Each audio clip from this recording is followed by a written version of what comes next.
There is a sound a house makes when it knows something is wrong. I don't know how else to explain it. It's not a creak or a draft, it's more like a held breath, a stillness that sits just a little too heavy. I noticed the night my husband Walter came home from his doctor's appointment and didn't say a word about what they told him. He just set his keys on the counter the way he always did, poured himself a glass of water, and stood at the kitchen window looking out at the yard we had tended together for 31 years. I asked him how it went. He said, fine. Walter had never been a man of many words, but that night, fine was not the word I needed to hear, and somewhere in my chest I already knew it.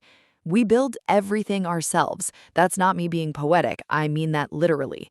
Walter started his trucking company out of a one-car garage in 1987, a second-hand flatbed and a handshake agreement with a lumber supplier 2 counties over.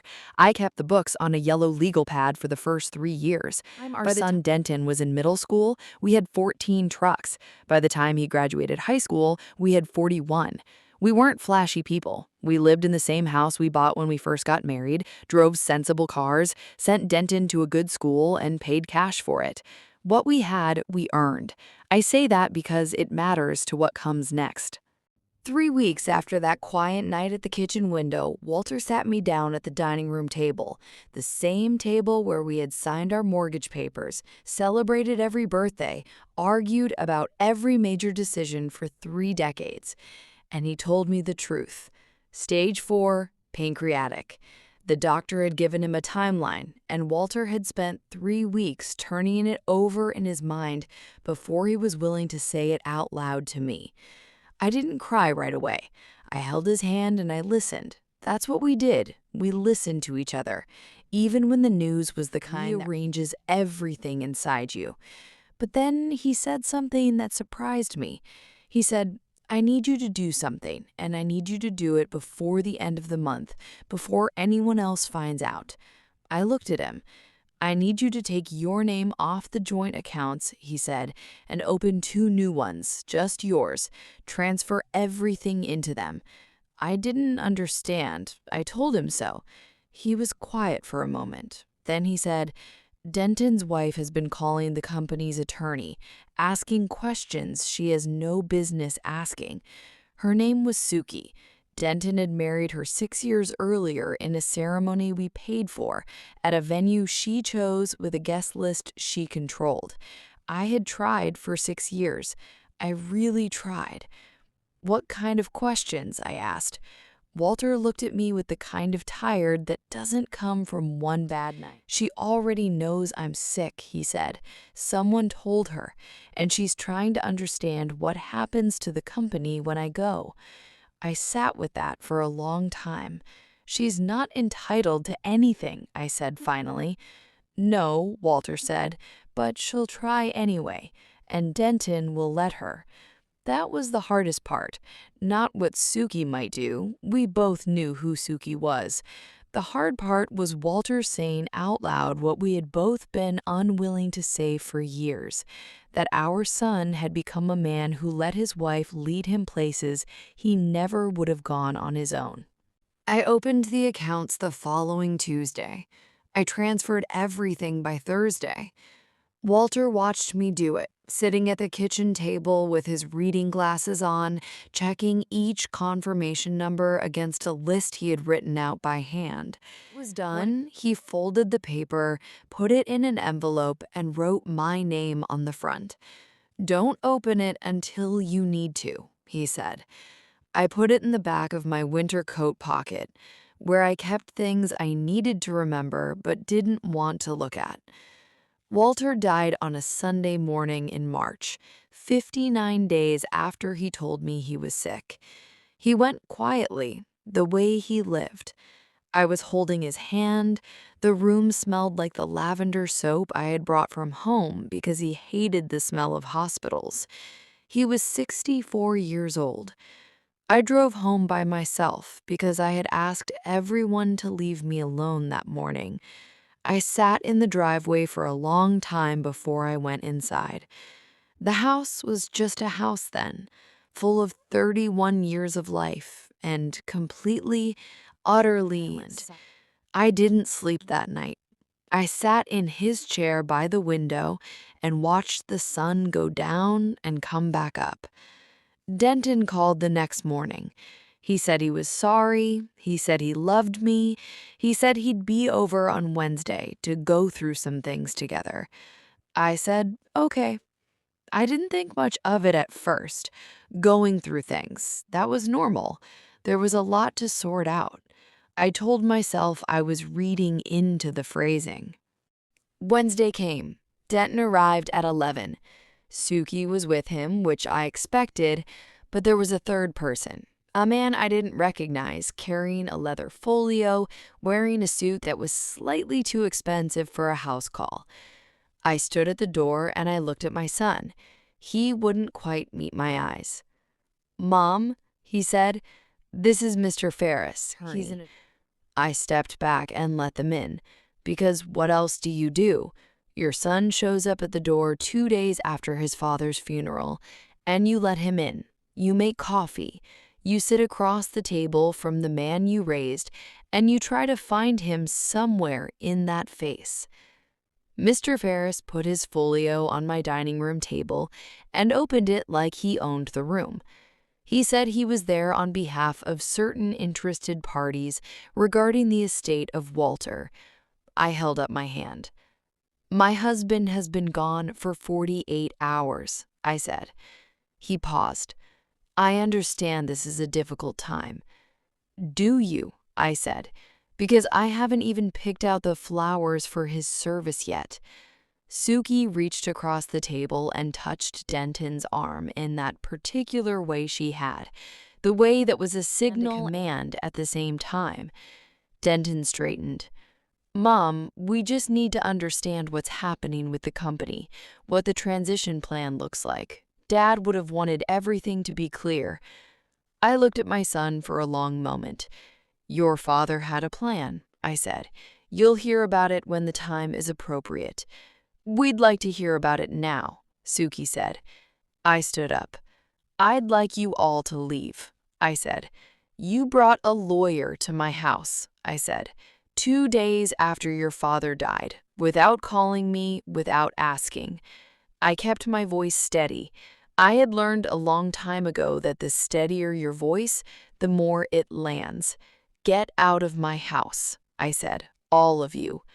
They left. I stood in the kitchen until I heard the car pull out of the driveway. Then I went to my closet, reached into the pocket of my winter coat, and took out the envelope Walter had given me. I sat down and opened it. His handwriting, neat and small the way it always was. The letter explained everything. The company structure, which he had quietly reorganized 18 months earlier with a different attorney, one that Suki had never had occasion to contact. The majority ownership, which was now solely in my name, structured as a transfer completed before his death, fully documented, fully legal. The minority share, 20%, set aside in a trust for Denton, accessible at 55, non-transferable to a spouse. At the bottom of the letter, in a different ink, like he had added it later, he had written, "I'm sorry I didn't say this sooner. I saw it coming for a long time. I just didn't want it to be true." I folded the letter and held it for a while. Then I called our family attorney, our real one, Elaine, who had known us for 20 years, and I told her everything. Before I tell you what Elaine found, I want to stop here and ask you something. If your husband had handed you an envelope and said, "Don't open it until you need to," and then a few months later your own son showed up with a lawyer, would you have been ready? Tell me in the comments, because what Walter did in those last months, I think about it every single day. What followed was not quick, and it was not easy, but it was thorough.